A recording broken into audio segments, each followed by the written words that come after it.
ગુજરાતભરના તાજા અને સચોટ સમાચાર મેળવવા માટે અમારી રાષ્ટ્રીય સમાચાર ચેનલને સબસ્ક્રાઇબ કરો અને બેલ આઇકન પર ક્લિક કરો। દક્ષિણ ગુજરાતની શાળાઓએ પોલીસ વિભાગ દ્વારા આ કોમ્પિટિશનમાં ભાગ લેવા માટે મોટી સંખ્યામાં શાળાઓએ ભાગ લીધો હતો।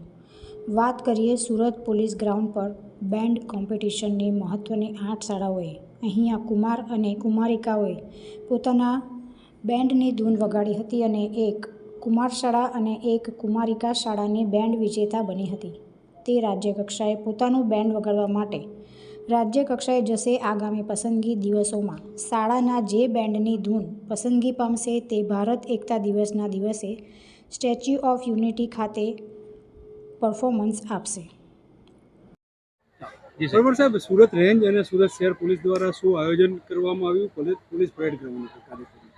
આજરોજ સુરત શહેર પોલીસ તેમજ સુરત રેન્જ પોલીસ તરફથી સુરત વિભાગ અને સુરત શહેરની દક્ષિણ ઝોનની ઇન્ટર સ્કૂલ બેન્ડ કોમ્પિટિશનનું આયોજન કરવામાં આવેલું હતું।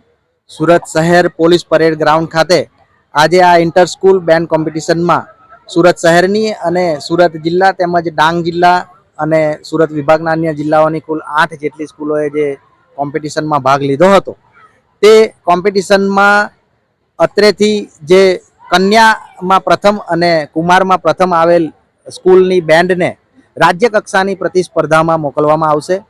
રાજ્ય કક્ષાની પ્રતિસ્પર્ધામાંથી 2 બેન્ડની પસંદગી પામ્યા બાદ તે બંને બેન્ડને રાષ્ટ્રીય એકતા દિવસના દિવસે રાષ્ટ્રીય એકતા parade Ektanagar Statue of Unity ખાતેના કાર્યક્રમમાં ભાગ લેવા માટે તેને મોકલવામાં આવશે।